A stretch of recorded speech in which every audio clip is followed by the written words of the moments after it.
시청자 여러분 안녕하십니까? 김신철 변호사입니다. 개인회생 변제금을 산정할 때는 채무자의 월평균 소득에서 채무자와 채무자 부양가족 구성원의 법정 생계비를 공제하고 남는 가용소득을 전부 변제하는 것으로 계획안을 짜는데요. 이 부양가족이 많으면 많을수록 생계비 역시 늘어나서 변제금은 그만큼 줄어들 수 있겠죠. 이 부양가족 수와 월 변제금의 액수는 서로 반비례의 관계에 있습니다. 그래서 가급적 이 부양가족을 늘려서 이 변제금을 낮추려고 하는 경향이 있는데요. 실무에서는 부양가족으로 인정받을 수 있는 가족 구성원은 채무자 본인과 본인이 부양해야 하는 미성년 자녀까지만 인정을 하고 있습니다. 그래서 자녀가 만 19세가 넘어서 성년이 되면 자녀들이 대학생이 되어서 경제활동을 못하고 있어도 부양가족으로 인정받지 못하는 거죠. 물론 이 자녀에게 불치병이 있다거나 또 성년이 된 자녀에게 성년 후견이 필요한 그런 특별한 사정이 있다라고 한다면 성년인 자녀도 채무자의 부양가족으로 인정받을 수는 있습니다. 자, 이 자녀 이외에도 또 우리가 부양가족으로 인정받을 수 있는 가족 구성원으로 생각해 볼 수 있는 것은 배우자와 부모님 정도가 있는데요.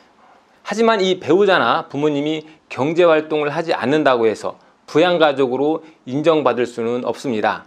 배우자든 부모님이든 성년을 부양가족으로 주장하려면 성년이지만 경제적 능력을 상실했다라고 하는 것을 입증해야만 합니다.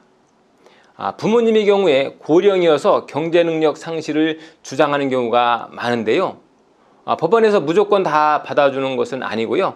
부모님이 연금 수령 여부나 재산 소유 여부 이런 것들을 살펴봐야 합니다. 또 부모님을 부양할 수 있는 다른 형제 자매들이 있는지도 확인해야 하는데요.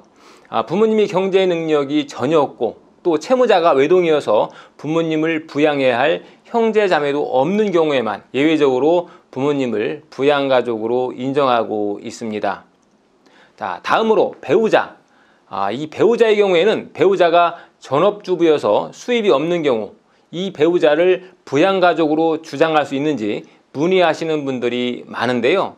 법원에서는 성년인 배우자가 경제활동을 못한다고 주장하면 인정하지 않고 있습니다. 법원은 배우자가 경제적 능력이 없는 것이 아니라 경제적 능력은 있지만 경제활동을 안 하고 있는 것이라고 간주합니다. 그래서 원칙적으로 배우자는 부양가족으로 주장할 수가 없는데요. 자, 다만 예외적으로 배우자를 부양가족으로 주장할 수 있는 경우가 있습니다. 예를 들어 배우자가 현재 임신 중이어서 출산을 앞두고 있는 상황이라 하면 태어날 자녀를 돌봐야 하기 때문에 한동안 경제활동이 불가능하겠죠.